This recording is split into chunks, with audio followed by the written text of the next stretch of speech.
নমস্কার, ওঙ্কার বাংলায় আপনাদের স্বাগত। সঙ্গে রয়েছে আমি নীলাঞ্জনা। শুরু করছি এই মুহূর্তের গুরুত্বপূর্ণ খবরগুলি। 2026 সালের বিধানসভা নির্বাচনের আগে মমতা বন্দ্যোপাধ্যায়ের কেন্দ্র ভবানীপুরকে বাড়তি গুরুত্ব দিচ্ছেন বিধানসভার বিরোধী দলনেতা শুভেন্দু অধিকারী। সেই মতোই ভবানীপুর বিধানসভার অন্তর্গত 73 নম্বর ওয়ার্ডে নতুন কার্যালয় খোলার সিদ্ধান্ত নিলেন নন্দীগ্রামের বিজেপি বিধায়ক।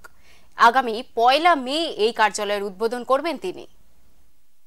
কলকাতা পুরসভার 73 নম্বর ওয়ার্ডের ভোটার খোদ রাজ্যের মুখ্যমন্ত্রী মমতা বন্দ্যোপাধ্যায়। এবারে এই ওয়ার্ডেই কার্যালয় খুলতে চলেছেন রাজ্যের বিরোধী দলনেতা শুভেন্দু অধিকারী। সূত্রে মারফত যেটা আমরা জানতে পারছি, ইতিমধ্যেই সেই অফিসের জন্য জায়গাও দেখা প্রায় নিশ্চিত করেছেন রাজ্যের বিরোধী দলনেতা। মুখ্যমন্ত্রীর ওয়ার্ডে এই অফিস খুলছে বিজেপি। 26-এর বিধানসভা নির্বাচনের আগে নাকি ভবানীপুরে ঘাঁটি গাড়ছেন বিধানসভার বিরোধী দলনেতা শুভেন্দু অধিকারী। ভবানীপুর বিধানসভার 73 নম্বর ওয়ার্ডে বিজেপির কার্যালয় তৈরির সিদ্ধান্ত নিয়েছে গেরুয়া শিবির। আগামী 1 মে এই কার্যালয় উদ্বোধন হতে পারে বলে খবর। আমি এই মুহূর্তে দাঁড়িয়ে রয়েছি ঠিক মিত্র ইনস্টিটিউটের একদম ঠিক পাশেই। আর এই স্কুলেই ভোট দেন রাজ্যের মুখ্যমন্ত্রী মমতা বন্দ্যোপাধ্যায় এবং অভিষেক বন্দ্যোপাধ্যায় সহ তার গোটা পরিবার। আর লোকসভা নির্বাচনে এই ভবানীপুর বিধানসভা কেন্দ্রের যে 8টি ওয়ার্ড রয়েছে, সেই 8টি ওয়ার্ডের মধ্যে 5টি ওয়ার্ডে এগিয়ে রয়েছে বিজেপি, আর 3টি ওয়ার্ডে এগিয়ে রয়েছে তৃণমূল কংগ্রেস। বিজেপি সূত্রে দাবি, ভবানীপুরে 73 নম্বর ওয়ার্ডে 100 জনের একটি কমিটি করেছে বিজেপি। লোকসভা ভোটে তৃণমূল 3টি ওয়ার্ডে এগিয়ে থাকলেও ভবানীপুর থেকে 8,279 ভোটের লিড পেয়েছিলেন তৃণমূল প্রার্থী মালা রায়। শুধু 77 নম্বর ওয়ার্ডেই তৃণমূল বিজেপির চেয়ে 12,235 ভোট বেশি পেয়েছে। এই বিষয়ে আমার জানা নেই, শুধু এইটুকু বলতে পারি যে 8টার মধ্যে 5টা এগিয়ে থাকলে এবার 8টার মধ্যে 8টাই বিজেপি এগোবে, এইটুকু 2026-এ এইটুকু বলতে পারি। 26-এর নির্বাচনের আগে ভবানীপুরকে তিনি বাড়তি গুরুত্ব দিয়েছেন। গত কিছুদিনে ভবানীপুরে একাধিক কর্মসূচিতে বুঝিয়ে দিয়েছেন শুভেন্দু। চলতি সপ্তাহে ভবানীপুরে কিন্তু এই বিষয়ে একটি কমিটিও ইতিমধ্যে তৈরি করেছেন রাজ্যের বিরোধী দলনেতা। 100 জনের একটি কমিটি তৈরি করা হয়েছে বলে জানা যাচ্ছে এবং এই ভবানীপুরে একটি দলীয় কার্যালয়ও করবেন তিনি। মুখ্যমন্ত্রী মমতা বন্দ্যোপাধ্যায়ের ওয়ার্ডেই তিনি কেন দলীয় কার্যালয় খুলতে চাইছেন? বিভিন্ন মহল বলছেন যে 26-এর বিধানসভা নির্বাচনে শুভেন্দু অধিকারী তিনি চাইছেন যে এই ভবানীপুর কেন্দ্রে পদ্ম ফোটাতে। নন্দীগ্রামে মমতা বন্দ্যোপাধ্যায়কে পরাজিত করার পর তিনি চাইছেন মমতা বন্দ্যোপাধ্যায়কে এই ভবানীপুরেই মুখ্যমন্ত্রীর নিজের কেন্দ্রে বা নিজের ওয়ার্ডেই পরাজিত করার পরিকল্পনা করছেন গেরুয়া শিবির। তবে শেষমেশ কি 2026-এ এই ভবানীপুর কেন্দ্রে পদ্মফুল ফুটবে, নাকি আবার সেই জোড়া ফুলের যে দাপট সেটা বজায় থাকবে, সে তো সময় বলবে। ভবানীপুর থেকে ক্যামেরায় রবি দত্তের সঙ্গে বিশ্বজিৎ হালদার, ওঙ্কার বাংলা। আমরা দেখলাম যে 2026 সালের বিধানসভা নির্বাচনের আগে মমতা বন্দ্যোপাধ্যায়ের কেন্দ্র ভবানীপুরকে বাড়তি গুরুত্ব দিচ্ছে বিধানসভার বিরোধী দলনেতা শুভেন্দু অধিকারী। সেই মতোই ভবানীপুর বিধানসভার অন্তর্গত 73 নম্বর ওয়ার্ডে নতুন কার্যালয় খোলার সিদ্ধান্ত নিলেন বিজেপি। এই নিউজরুম থেকে আমাদের সঙ্গে এই মুহূর্তে রয়েছে আমাদের প্রতিনিধি বিশ্বজিৎ হালদার। আচ্ছা বিশ্বজিতের কাছে আমার প্রথম প্রশ্ন, মমতা বন্দ্যোপাধ্যায়ের কেন্দ্র ভবানীপুর, সেখানে বিজেপি নিজের কার্যালয় খুলছে, তো এই বিষয়ে তোমার কাছে কি কি তথ্য রয়েছে? একদমই। দেখো, 26-এর বিধানসভা যে নির্বাচন, সেই নির্বাচনে কিন্তু ইতিমধ্যেই দামামা বাজিয়ে দিয়েছে রাজ্যের শাসক দল তৃণমূল কংগ্রেস। তারা ইতিমধ্যেই ময়দানে তারা নেমে পড়েছেন। অনেকে বলছেন যে এই যে ভুতুরে ভোটার খুঁজতে তৃণমূল কংগ্রেস প্রত্যেক বাড়ি বাড়ি যে পৌঁছাচ্ছেন, এটা আসলে ভুতুরে ভোটার খোঁজার নাম করে কোথাও একটা জনসংযোগের কৌশল কষেছেন রাজ্যের শাসক দল। কিন্তু বিজেপির অভিযোগ হচ্ছে যে এই যে ভুতুরে ভোট খুঁজতে তৃণমূল বাড়ি বাড়ি পৌঁছাচ্ছে, ভোটারদের বাড়ি বাড়ি পৌঁছাচ্ছে, এর মধ্যে দিয়ে তৃণমূল কংগ্রেস বিজেপির যে ভোট ব্যাঙ্কগুলোর ভোটাররা রয়েছে, মতুয়া এবং হিন্দিভাষী যে ভোটাররা রয়েছে, তাদেরকে সুকৌশলে বাদ দেওয়ার একটা ষড়যন্ত্র করছে তৃণমূল কংগ্রেস। মানে মোদ্দা কথা, শেষমেশ কিন্তু দেখা যাচ্ছে যে তৃণমূল কংগ্রেস কিন্তু বিধানসভা নির্বাচনকে পাকিচ্য করে জনসংযোগ করতে তারা কিন্তু ভুতুরে ভোটারের নাম করে ময়দানে নেমে পড়ছে, এটা রাজনৈতিক মহল মনে করছে এবং বিজেপির অভিযোগ। কিন্তু অন্যদিকে আমরা দেখছি যে রাজ্যের যে প্রধান বিরোধী দল বিজেপি তারা কিন্তু বসে নেই, তারাও 26-এর যে লড়াই, যে বিধানসভার লড়াই জমি পেতে বা তারা আবার নতুন করে বিধানসভার ঝাঁপিয়ে পড়তে তারাও কিন্তু ঘুঁটি সাজাতে শুরু করে দিয়েছে। আমরা যেটা সূত্র মারফত জানতে পারছি, বিজেপি সূত্রে যেটা আমরা জানতে পারছি যে কেন্দ্রীয় স্বরাষ্ট্রমন্ত্রী খোদ অমিত শাহ তিনি কিন্তু বঙ্গসফরে আসতে পারেন, এই যে চলতি মাসের তিনি বঙ্গসফরে আসতে পারেন এবং বঙ্গ বিজেপির 26-এর লড়াই যে রূপরেখা সেটা কিন্তু তিনি ঠিক করে দেবেন, এমনটা কিন্তু সূত্র মারফত আমরা জানতে পেরেছি। তবে ইতিমধ্যেই যে বঙ্গ বিজেপি তারা 26-এর লড়াই শুরু করে দিয়েছেন সেটা কিন্তু স্পষ্ট করছেন যে রাজ্যের যে বিরোধী দলনেতা শুভেন্দু অধিকারী তিনি ইতিমধ্যেই একটা বৈঠক সেরেছেন অত্যন্ত গোপনে, এবং এই বৈঠকে তিনি বাড়তি গুরুত্ব দিয়েছেন যে মমতা বন্দ্যোপাধ্যায়ের যে ওয়ার্ড 73 নম্বর ওয়ার্ড, কলকাতা পুরসভার যে 73 নম্বর ওয়ার্ড, সেই ওয়ার্ডেই তিনি কিন্তু একটা দলীয় কার্যালয় তৈরি করতে চাইছেন এবং বঙ্গ বিজেপি এই যে দলীয় কার্যালয় করার যে সিদ্ধান্ত, সেই সিদ্ধান্তের অনুযায়ী কিন্তু একটি বৈঠক তিনি সেরেছেন এবং সেই বৈঠকের মধ্যে দিয়ে তিনি 100 জনের একটি সদস্য নিয়ে একটা কমিটি তৈরি করেছেন। এই কমিটিতে 100 জনের বেশিও সদস্য থাকতে পারেন। এই যে কমিটিটা, এই কমিটি সাধারণত কি করবেন, এই কমিটি এই যে ওয়ার্ড, এই যে 73 নম্বর যে ওয়ার্ড রয়েছে, এই 73 নম্বর ওয়ার্ডেই তারা ভোটারদের সঙ্গে জনসংযোগ করবেন এবং যে তথ্যগুলো বুথ থেকে উঠে আসবে বা ওয়ার্ড থেকে উঠে আসবে সেই তথ্যগুলো বঙ্গ বিজেপি বা এই যে অফিস রয়েছে সেখানে তারা এই তথ্যগুলো পাঠাবে এবং সেই তথ্য বিশ্লেষণ করে তারা বঙ্গ বিজেপি তারা ঘুঁটি সাজাবে যে কীভাবে মমতা বন্দ্যোপাধ্যায় যে ওয়ার্ড ভবানীপুরে তারা পদ্মফুল ফোটাতে পারে। বিজেপি সূত্রে যেটা আমরা জানতে পারছি তারা কিন্তু ইতিমধ্যে যে গত 24-এর যে লোকসভা, সেই লোকসভা নির্বাচনের যে ফলাফল, সেই ফলাফল নিয়ে তারা কিন্তু ইতিমধ্যে চুলচেরা বিশ্লেষণ করেছেন এবং বিশ্লেষণ করার পর তারা এটা এই হিসাবে এসে তারা পৌঁছেছেন যে 73 নম্বর ওয়ার্ড এবং ভবানীপুরের যে 8টি ওয়ার্ড রয়েছে, এই 8টি ওয়ার্ডের মধ্যে কিন্তু 24-এর যে লোকসভা, এই লোকসভা নির্বাচনে কিন্তু 5টি ওয়ার্ডে কিন্তু বিজেপি এগিয়েছিল এবং 3টি ওয়ার্ডে তৃণমূল কংগ্রেস এগিয়েছিল এবং এই যে ওয়ার্ডগুলো 36, 63, 70, 71, 72 এবং 74 নম্বর ওয়ার্ড, বিজেপি এই 5টি ওয়ার্ডে এগিয়েছিল এবং তৃণমূল কংগ্রেস 73 নম্বর ওয়ার্ড, 77 নম্বর ওয়ার্ড এবং 82 নম্বর ওয়ার্ডে এগিয়েছিল। কিন্তু এই যে 73 নম্বর ওয়ার্ড, এই ওয়ার্ডে মালা রায় তৃণমূল কংগ্রেস প্রার্থী, লোকসভায় তৃণমূল কংগ্রেস প্রার্থী, তিনি মাত্র 279টা ভোট লিড পেয়েছিলেন এবং টোটাল ভবানীপুর যে কেন্দ্র, এই ভবানীপুর কেন্দ্র থেকে তিনি মাত্র 8,279টা ভোটে এগিয়েছিলেন। অর্থাৎ এই যে বিধানসভা কেন্দ্রে তৃণমূল কংগ্রেস যে লিড পেয়েছিলেন 24-এর লোকসভা নির্বাচনে, বঙ্গ বিজেপি মনে করছে যে যদি এই ভবানীপুর কেন্দ্রে যদি মাঠে নেমে পড়া যায় বা জনসংযোগ যদি আরও বাড়ানো যায়, যদি একটু বেশি করে খাটা যায়, তাহলে কিন্তু হয়তো এই বিধানসভা নির্বাচনে পদ্মফুল ফোটানো সম্ভব। তুমি জানো যে গত বিধানসভা নির্বাচনে নন্দীগ্রাম থেকে মমতা বন্দ্যোপাধ্যায়কে হারিয়েছিলেন রাজ্যের বিরোধী দলনেতা শুভেন্দু অধিকারী। যদিও সেই যে বিষয়টি এখন কলকাতা হাইকোর্টে বিচারাধীন বিষয়, তারপরে এই যে পরাজয়, মমতা বন্দ্যোপাধ্যায়কে শুভেন্দু অধিকারী পরাজয় যে হারিয়েছেন, তারপরে তিনি কিন্তু আমরা দেখেছি একাধিকবার তিনি সরাসরি মুখ্যমন্ত্রীকে নিশানা করেছেন এবং ভবানীপুর কেন্দ্রে যদি খুব বড় অঘটন না ঘটে তাহলে কিন্তু এই 26-এর বিধানসভা নির্বাচনে ভবানীপুর কেন্দ্র থেকে শুভেন্দু অধিকারী প্রার্থী হতে পারেন, হয়তো বিজেপির প্রার্থী হতে পারেন। কারণ বিজেপি ধরে নিচ্ছে যে যদি মমতা বন্দ্যোপাধ্যায় ভবানীপুর থেকে তৃণমূল কংগ্রেসের প্রার্থী হয় তাহলে কিন্তু শুভেন্দু অধিকারী প্রার্থী হওয়াটা প্রায় অনেকটা সম্ভাবনা থাকছে।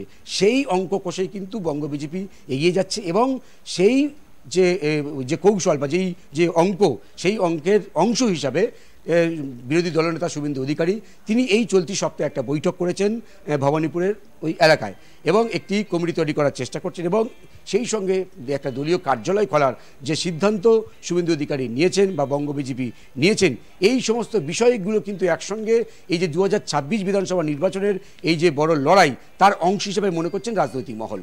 তবে দেখা যাক শেষমেশ এই যে অঙ্ক, এই যে পাটিগণিত, এটা শেষ পর্যন্ত কতটা কার্যকরী হয় বা বঙ্গ সফরে আসছেন কেন্দ্রীয় স্বরাষ্ট্রমন্ত্রী অমিত শাহ, তিনি বঙ্গ সফরে আসছেন, তিনি কি উবরেকা ঠিক করে দেন বা শুভেন্দু অধিকারী, দিলীপ ঘোষ এবং সুকান্ত মজুমদারকে তিনি কি ধরনের নির্দেশ দেন, সেদিকে অবশ্যই করে আমাদের নজর থাকবে। বেশ, সর্বোপরি তোমার কি মনে হচ্ছে এক্ষেত্রে রাজনৈতিক গুরুত্ব কতটা রয়েছে? অবশ্যই ভবানীপুর বিধানসভা কেন্দ্রের এই যে ৭৩ নম্বর ওয়ার্ড, এই ৭৩ নম্বর ওয়ার্ডে বিজেপি যে দলীয় কার্যালয় খুলতে চলেছে এটা অবশ্যই করে রাজনৈতিকভাবে গুরুত্বপূর্ণ, কারণ সামনে যে ২৬শে বিধানসভা নির্বাচন, সেই নির্বাচনে মমতা বন্দ্যোপাধ্যায়কে সরাসরি টক্কর দেওয়ার যে হুঁশিয়ারি আমরা কিন্তু বারবার শুভেন্দু অধিকারীর মুখ থেকে শুনেছি। এবং শুধু তাই নয়, আমরা দেখেছি যে সম্প্রতি অতীতে কিন্তু আমরা দেখেছি যে শুভেন্দু অধিকারী প্রধানমন্ত্রী নরেন্দ্র মোদীর যে মন কি বাত অনুষ্ঠান, সেই অনুষ্ঠান কিন্তু তিনি ভবানীপুরের থিয়েটার রোডে তিনি নিজে আয়োজন করেছিলেন এবং সেখানে তিনি উপস্থিত ছিলেন। শুধুমাত্র যে আজকের এই যে দলীয় কার্যালয় তৈরি করা বা নতুন কমিটি তৈরি করা নয়, শুভেন্দু অধিকারী যে ভবানীপুর যে এই যে আসন তৃণমূলের এই যে কেন্দ্র মমতা বন্দ্যোপাধ্যায় যে যে বিধানসভা কেন্দ্র, এটাকে তিনি যে অনেক দিন আগে থেকেই যে তিনি পরিকল্পনা করছেন মমতা বন্দ্যোপাধ্যায়কে এই যে ভবানীপুর কেন্দ্র থেকে তিনি বিজেপির পদ্মফুল ফোটাবেন যে তিনি সংকল্প নিয়ে রেখেছিলেন, সেটা আমরা অনেক দিন আগে থেকেই শুভেন্দু অধিকারীর মুখ থেকে শুনেছি। এবং সেই কেন্দ্র ভবানীপুরে একাধিক কর্মসূচিতে তিনি যখন যোগ দিয়েছিলেন তখন একটা ইঙ্গিত পাওয়া গিয়েছিল। এবং আজকের এবং আমরা এই যে সম্প্রতি অতীতে তিনি যে একটা বৈঠক করেছেন, তার মধ্যে দিয়ে অনেকটা পরিষ্কার হচ্ছে যে ২০২৬ বিধানসভা নির্বাচনে তৃণমূলের চোখে চোখ রেখে বিজেপি কথা বলতে ঘুঁটি সাজাচ্ছেন এবং তারা ময়দানে নেমেও পড়বেন, এমনটাই কিন্তু রাজনৈতিক মহল মনে করছেন। নীলাঞ্জনা, ধন্যবাদ বিশ্বজিৎ, তোমরা সঙ্গে থাকো, আমরা আবার আসছি। ভুতুড়ে ভোটার খুঁজতে দলের তরফে একটি কোর কমিটি গড়ে দিয়েছিলেন তৃণমূল সুপ্রিমো মমতা বন্দ্যোপাধ্যায়। সেই দলে ছিলেন রাজ্য সভাপতি সুব্রত বক্সির নেতৃত্বে অভিষেক বন্দ্যোপাধ্যায় সহ ৩৬ জনের একটি টিম। সেদিকেই দলনেত্রী জেলা সভাপতির নির্দেশে দিয়েছিলেন দ্রুত নিজেদের এলাকায় ভুতুড়ে ভোটার চিহ্নিতকরণের কাজ শুরু করতে এবং ১০ দিনের মধ্যে এই সংক্রান্ত রিপোর্ট দিতে। সেই মতো বৃহস্পতিবার ৭ দিনের মাথায় তৃণমূল ভবনে বৈঠকে বসে এই কমিটি। সূত্রের খবর, ভুতুড়ে ভোটার নিয়ে বিশদে আলোচনার পর আজই নির্বাচনে বসেছেন তিনি।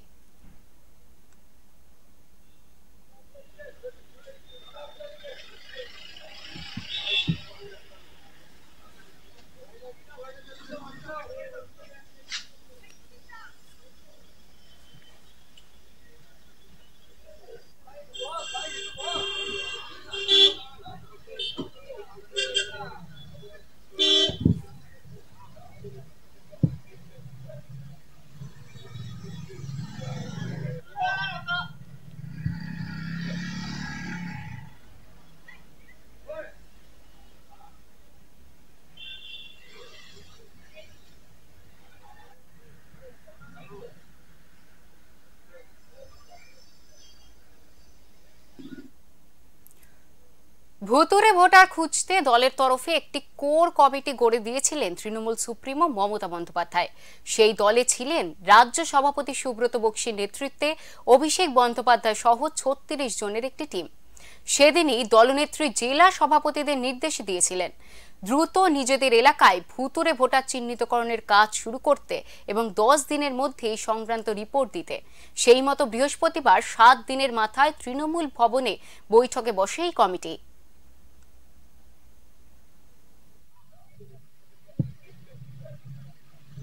পশ্চিমবঙ্গের যে মানুষেরা থাকে তারা ভোট দেবে, বাইরের যদি কোনো মানুষ থাকে সে ভোট দেবে না, এইগুলো বলে সাম্প্রদায়িক উস্কানি দেওয়া।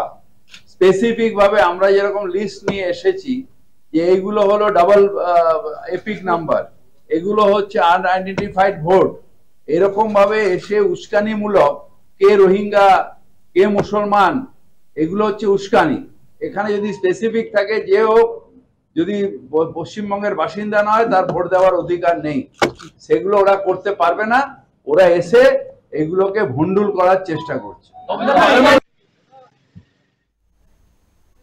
সম্প্রতি নেতাজি ইন্ডোর স্টেডিয়ামে মুখ্যমন্ত্রী মমতা বন্দ্যোপাধ্যায় ভুতুড়ে ভোটার ইস্যু নিয়ে সরব হন এবং দলের কর্মীদের দ্রুত এই ভোটারদের চিহ্নিত করার নির্দেশ দেন।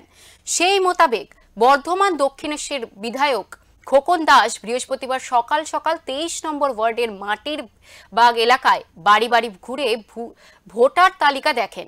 সংবাদ মাধ্যমকে জানান ওই এলাকায় অসংখ্য ভুতুড়ে ভোটার রয়েছে। मेरा कुछ नहीं मिलता है इसलिए हम हाथ जोड़ करते हैं। हाँ ठीक है, এখানে ভোটার লিস্টে এই জায়গা में नाम था बिहार में, कौन तो कटा दे बता दीजिए কোনটা। কিন্তু এখানে দেখা যাচ্ছে অধিকাংশ লোকের ভোটের নাম বিহারে রয়েছে বহু লোকের নাম রয়েছে, এখানে বাড়ি ঘর নাই, কিছু নাই, সেগুলো আমরা সব চিহ্নিত করেছি। সেইগুলো আমরা এবার আমাদের বর্ধমানের নির্বাচন কমিশনের হাতে আমরা এগুলো সব তুলে দেব, যেগুলো আমরা পাচ্ছি ভুয়ো ভোটার, যে ভোটারের এখানে কোনো ঠিকানা নাই, কিছু নাই, অথচ ভোটার লিস্টে সেই লোকের নাম উঠে রয়েছে। তাদের আমরা কেউ চিনি না, তারা কোথায় থাকে জানি না, যার জন্য সারা জায়গায় আমরা বাড়ি বাড়ি যাচ্ছি। এরকম প্রচুর ভুয়ো ভোটার আমাদের এবার ভোটার লিস্টে ধরা পড়ছে। আমরা চাই আমাদের বাংলার যারা মানুষ, যারা সঠিকভাবে যারা আমাদের বাংলায় বাস করে, তাদেরই ভোটার লিস্টে নাম থাক। যেসব ভুয়ো ভোটার আছে, ভুয়ো ভোটারকে গোটা বাংলার ভোটার লিস্ট থেকে বাদ দিতে হবে।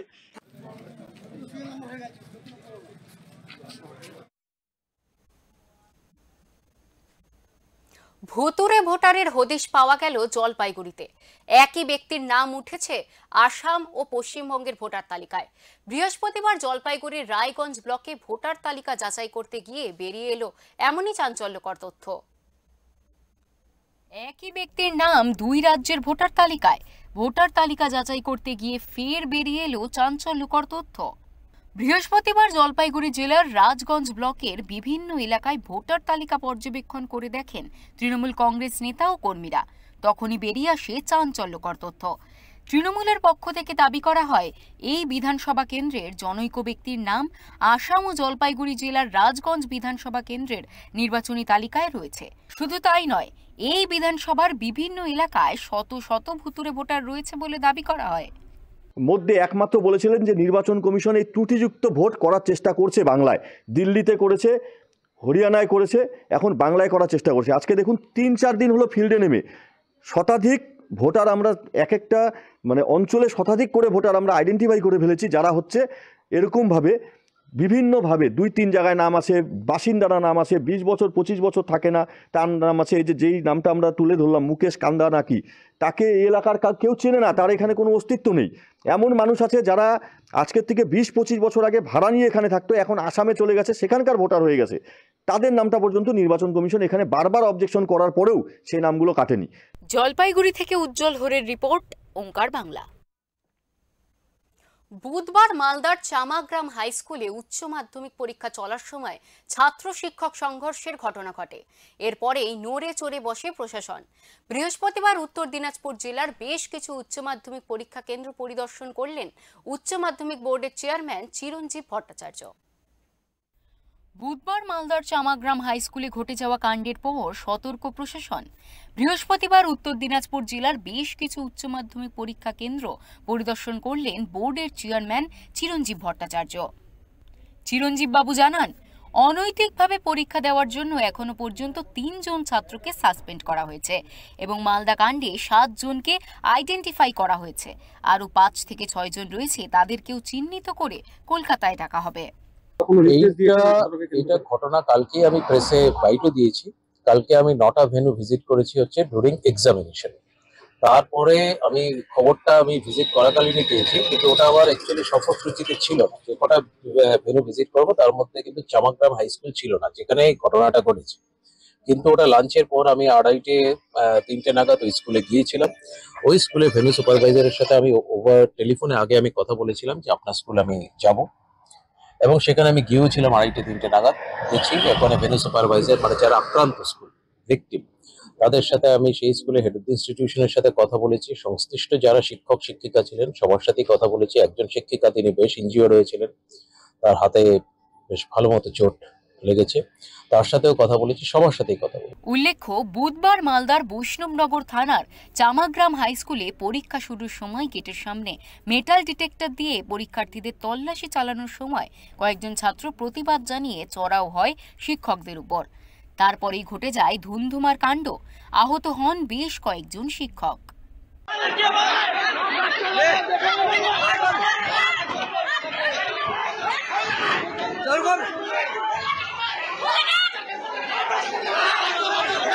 এছাড়াও চিরঞ্জীব ভট্টাচার্য জানান, উত্তর দিনাজপুরের যে বিদ্যালয়গুলিতে তিনি গিয়েছিলেন সেখানকার পরিকাঠামো দেখে তিনি সন্তুষ্ট হয়েছেন। উত্তর দিনাজপুরের 3টি স্পর্শকাতর পরীক্ষা কেন্দ্র রয়েছে, যেখানে অতিরিক্ত পুলিশ মোতায়েন করা হয়েছে। উত্তর দিনাজপুর থেকে বিক্রমাদিত্য বিশ্বাসের রিপোর্ট, ওঙ্কার বাংলা। জলের লাইন বসানোর জন্য খুঁড়ে ফেলা হয়েছিল রাস্তা, কিন্তু কয়েক সপ্তাহ কেটে গেলেও সেই রাস্তা সারাই করেনি প্রশাসন। প্রতিবাদে বৃহস্পতিবার সকালে বারুইপুর থানার গোবিন্দপুরের রাস্তা অবরোধ করে বিক্ষোভ এলাকাবাসীর। রাস্তা সংস্কারের দাবিতে বারুইপুর থানার গোবিন্দপুর এলাকার রাস্তা অবরোধ করে বিক্ষোভ গ্রামবাসীদের অভিযোগ, জলের পাইপ বসানোর নাম করে রাস্তা খুঁড়ে ফেলার পর মেরামত করা হচ্ছে না। ধুলো উঠছে, বাচ্চারা যে কোথাও চলতে পারছে না, স্কুলে যেতে পারছে না, বাচ্চাদের বাইরে বের করতে পারছি না। আমাদের রাস্তার ধারে বাড়ি ঘর সব অবস্থা খারাপ হয়ে যাচ্ছে। প্রধান এসে বলছে আমার এসব কাজ নয়, আমি বলতে পারবো না। বাসিন্দারা আরো জানিয়েছেন, শুধু রাস্তা নয়, এলাকায় যে বাড়িগুলো আছে সেই বাড়িগুলিতে পাইপ লাইনের মাধ্যমে জলের কানেকশন করার জন্য খোঁড়া হয়েছিল রাস্তা। তারপর থেকে সেই রাস্তাও মেরামত করা হচ্ছে না। প্রধানকে জানিয়েও মেলেনি কোনো সুরাহা। স্কুলে এত ধুলোর চাপ, কোনো বাচ্চা স্কুলে যেতে পারছে না। মাধ্যমিক উচ্চ মাধ্যমিক পরীক্ষা, 11-এর ফাইনাল পরীক্ষা, তারাও যেতে পারছে না। বারবার ওদের বারণ করা হচ্ছে যে তোমরা রাস্তা খুলো না, এখন পরীক্ষার পরে খুলবে, আমাদের ঈদের পরে খুলবে। ওরা তবুও শুনছে না, খুলে দিয়ে গেল, দিয়ে ওই পর্যন্ত কাজ ফেলে রেখে দিয়ে চলে গেল। সম্পূর্ণ ঘটনাটি খতিয়ে দেখছেন বারুইপুর থানার পুলিশ। দক্ষিণ 24 পরগনা থেকে বাবলু প্রামাণিকের রিপোর্ট, ওঙ্কার বাংলা। ফের পুলিশের মানবিক মুখ দেখল রাজ্যবাসী। মালদার নিখোঁজ এক যুবককে তার পরিবারের কাছে ফিরিয়ে দিল বজবজ থানার পুলিশ। পুলিশের এই উদ্যোগে প্রশংসা করছেন ওই যুবকের বাবা ও পরিবার। প্রায় 2 মাস আগে নিখোঁজ হয়ে যায় মালদার বছর 30-এর এক যুবক মনোহর হোসেন। অনেক খোঁজাখুঁজির পরও তার সন্ধান না পেয়ে ওল্ড মালদা থানায় ডায়েরি করেন বাবা ইউনুস আলী। এই ঘটনার প্রায় 2 মাস পরে বজবজে রাস্তায় এক যুবককে দেখা যায়। সে অস্বাভাবিক আচরণ করছিল এবং রাস্তায় ঘুরে বেড়াচ্ছিল। খবর যায় বজবজ থানার পুলিশের কাছে। তারা এই যুবককে রাস্তা থেকে উদ্ধার করে থানায় নিয়ে আসে এবং সেই যুবককে স্নান করিয়ে ভালো জামাকাপড় পরিয়ে স্বাভাবিক অবস্থায় নিয়ে আসে এবং ওই যুবকটির কাছ থেকে তার পরিচয় ও পরিবারের সদস্যের নাম ও ঠিকানা জানার চেষ্টা করেন আইসি শান্তনু বসু। প্রথমে সফল না হলেও কিছু সময় পরে বাড়ির ফোন নম্বর জানায় ওই যুবক। তারপর মালদায় ওই যুবকের বাড়িতে ফোন করা হয়। খবর পেয়ে থানায় আসেন ওই যুবকের বাবা। তখন নগদ কিছু টাকা সহ মনোহর হোসেনকে তার বাবার হাতে তুলে দেন বজবজ থানার আইসি শান্তনু বসু ও তার টিম। পুলিশের এই উদ্যোগের প্রশংসা করেছেন ওই যুবকের বাবা। বজবজ থেকে সঞ্জয় মাঝের রিপোর্ট, ওঙ্কার বাংলা। এবার আসছে পরের খবরে। শীতকালীন পর্যটনে উত্তরাখণ্ড হবে দেশের সেরা পর্যটন কেন্দ্র। বৃহস্পতিবার সে রাজ্যের হারসিলে এক জনসভায় একথা বলেন প্রধানমন্ত্রী নরেন্দ্র মোদী। একই সঙ্গে তিনি কর্পোরেট দুনিয়াকে আহ্বান করেন শীতকালে উত্তরাখণ্ডে এসে সেমিনার ও কনফারেন্স করার জন্য। পাশাপাশি স্কুল, কলেজ ও বিশ্ববিদ্যালয়ের পড়ুয়াদের শীতকালীন ভ্রমণের জন্য উত্তরাখণ্ডকে বেছে নেওয়ার ডাক দেন প্রধানমন্ত্রী। देश के कोने कोने से लोग उत्तराखंड जरूर आए। खासकर हमारे कॉरपोरेट वर्ल्ड के साथी, वे विंटर टूरिज्म का हिस्सा बने। मीटिंग्स करनी हो, कॉन्फ्रेंसेस करनी हो, एग्जीबिशंस करने हो, तो विंटर का समय और देवभूमि, इससे होनहार कोई जगह नहीं हो सकती है। मैं कॉरपोरेट वर्ल्ड के बड़े महानुभावों से भी आग्रह करूंगा, वो अपने बड़े बड़े सेमिनार्स के लिए उत्तराखंड आए, माइस सेक्टर को एक्सप्लोर करें। यहां आकर लोग योग और आयुर्वेद के जरिए रिचार्ज और री एनर्जाइज भी हो सकते हैं। देश की यूनिवर्सिटी, प्राइवेट स्कूल्स और कॉलेज में मैं उन सब नौजवान साथियों से भी कहूंगा कि स्टूडेंट्स के विंटर ट्रिप्स के लिए आप उत्तराखंड को पसंद कीजिए। উত্তরাখণ্ডের হারসিলের মুখওয়ায় মা গঙ্গার পুজো দিলেন প্রধানমন্ত্রী নরেন্দ্র মোদী। বৃহস্পতিবার সে রাজ্যে এক জনসভায় অংশ নেওয়ার আগে মন্দিরে পুজো দেন তিনি। सोनादि संसेविता धेया पाप विनाशनी मकरगा भागीरथी साधके गंगे प्रसिद्धा बोलो गंगा मैया सर्वपाद पंकजम पुरासर ब्रह्मदीपरूपम भक्तिं च मुक्तिं ददात नित्यं भावानुसारेण भगवती तपतीरे वीरमाता सनोहम विदलविते कृष्ण कृष्ण महाराज। हर हर गंगे जय मां गंगे, हर हर गंगे जय मां गंगे, हर हर गंगे जय मां गंगे, बोलो गंगा मैया की जय। स्वस्ति न इंद्रो बृहस्पतिः स्वस्ति नः पूषा विश्ववेदाः स्वस्ति नस्तारक्षो अरिष्टनेमिः स्वस्ति नो बृहस्पतिः।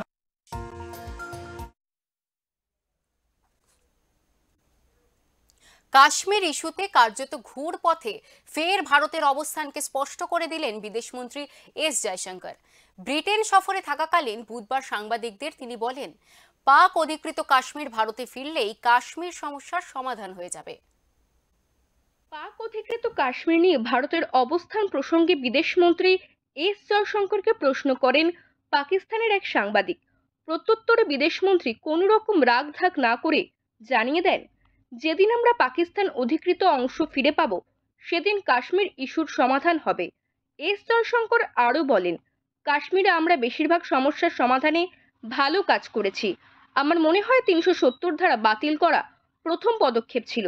সেই সঙ্গে তার সংযোজন দ্বিতীয় বড় পদক্ষেপ ছিল কাশ্মীরের উন্নয়ন, অর্থনৈতিক কর্মকাণ্ড এবং সামাজিক ন্যায়বিচার পুনরুদ্ধার করা। এরপর তৃতীয় গুরুত্বপূর্ণ পদক্ষেপ কাশ্মীরে নির্বাচন করা বলে মন্তব্য করেন তিনি। Kashmir, actually we have done, I think, a good job solving most of it. I think removing Article 370 was one step, number one. Then restoring growth and economic activity and social justice in Kashmir was step number two. Holding elections, which were done with a very high turnout, was step number three. I think the part we are waiting for is the return of the stolen part of Kashmir, which is on the under illegal Pakistani occupation. When that's done, I assure you, Kashmir solved. এদিন ভারতের বিদেশমন্ত্রী বলেন, প্রতিবেশী দেশগুলিকে সবসময় ভারত সাহায্য করে আসছে। পাশাপাশি তিনি ভারতের প্রত্যাশার কথাও তুলে ধরেন। জয়শঙ্কর বলেন, ভারত এটাও আশা করে যে প্রতিবেশীরা তার সংবেদনশীলতা এবং স্বার্থকে সম্মান করবে। এদিকে বুধবার রাতে লন্ডনে বিদেশমন্ত্রী এস জয়শঙ্করের উপর খালিস্তানপন্থীরা হামলার চেষ্টা করে বলে জানা গিয়েছে। ছেঁড়া হয়েছে ভারতের জাতীয় পতাকাও। এর নিন্দা জানিয়েছে ভারত। ব্যুরো রিপোর্ট, ওঙ্কার বাংলা। ২৬/১১ মুম্বাই হামলার অন্যতম চক্রী তাহাউর রানাকে ভারতে প্রত্যর্পণের অনুমতি দিয়েছিল মার্কিন যুক্তরাষ্ট্রের সুপ্রিম কোর্ট। গত ২৫শে জানুয়ারি এই নির্দেশ দিয়েছিল আদালত। এবার আদালতের সেই নির্দেশ পুনর্বিবেচনার আর্জি জানালেন মুম্বাই হামলার অন্যতম অভিযুক্ত তাহাউর রানা। তিনি পাকিস্তানি, তাই ভারতে তার উপর অত্যাচার করা হতে পারে বলে আশঙ্কা ওই অভিযুক্তের। ২৬শে নভেম্বর মুম্বাই হামলার অন্যতম চক্রী তাহাউর রানা বর্তমানে মার্কিন যুক্তরাষ্ট্রের জেলে বন্দী রয়েছেন। ভারতে প্রত্যর্পণের যে নির্দেশ মার্কিন সুপ্রিম কোর্ট দিয়েছিল তা পুনর্বিবেচনার আর্জি জানিয়েছে সে আদালতের কাছে। আদালতের কাছে আবেদনপত্রে তিনি লিখেছেন, আমি পাকিস্তানি এবং মুসলিম, তাই ভারতীয় কর্তৃপক্ষ আমার উপর অত্যাচার চালাবে বলে আশঙ্কা করছি। উল্লেখ্য, ২০০৮ সালে মুম্বাইয়ে জঙ্গি হামলায় তাহাউর রানার হাত ছিল বলে জানতে পেরেছিল ভারতীয় গোয়েন্দারা। পাকিস্তানি বংশোদ্ভূত কানাডার ব্যবসায়ী রানাকে হাতে পেতে দীর্ঘদিন ধরে চেষ্টা চালিয়ে যাচ্ছে নয়াদিল্লি। অবশেষে গত ২৫শে জানুয়ারি মার্কিন যুক্তরাষ্ট্রের সুপ্রিম কোর্ট তাকে ভারতের কাছে প্রত্যর্পণের অনুমোদন দেয়, যার ফলে তাকে দেশে ফেরাতে তোড়জোড় শুরু করে নয়াদিল্লি। এবার সেই নির্দেশ পুনর্বিবেচনার আর্জি জানিয়ে আদালতের দ্বারস্থ হওয়ায় প্রত্যর্পণের প্রক্রিয়াটি থমকে যেতে পারে বলে মনে করছে রাজনৈতিক পর্যবেক্ষকেরা।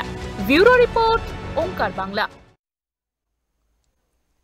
প্রায় ৯ মাস ধরে মহাকাশে আটকে সুনিতা উইলিয়ামস এবং বুচ উইলমোর তাদেরকে ফিরিয়ে আনতে নাসার তরফে চেষ্টা করা হচ্ছে।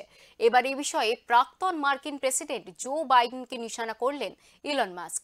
বিগত বাইডেনের প্রশাসনের জন্য সুনিতাদের মহাকাশে আটকে থাকতে হচ্ছে বলে অভিযোগ করেছেন এই ধনকুবের।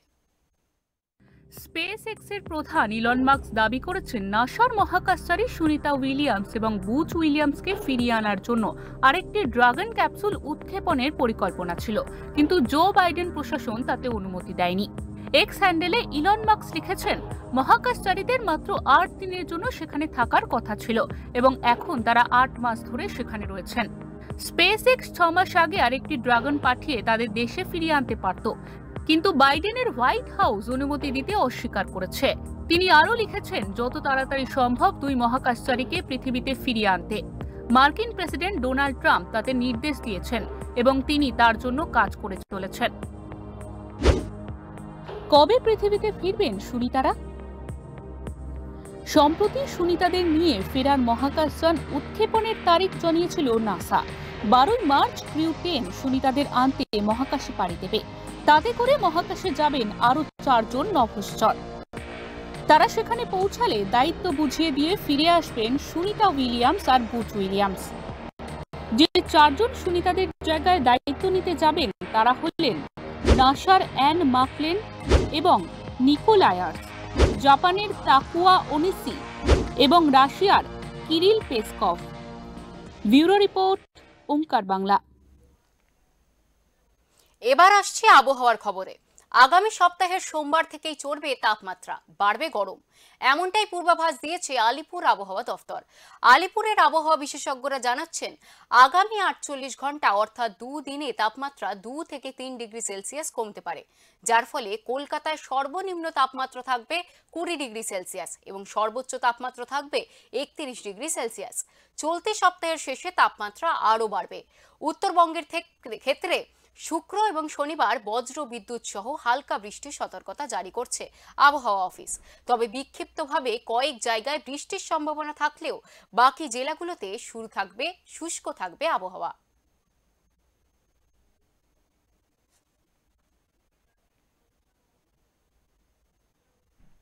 এখন খবর এই পর্যন্তই। পরবর্তী খবরের জন্য চোখ রাখুন ওঙ্কার বাংলার পর্দায়। নমস্কার।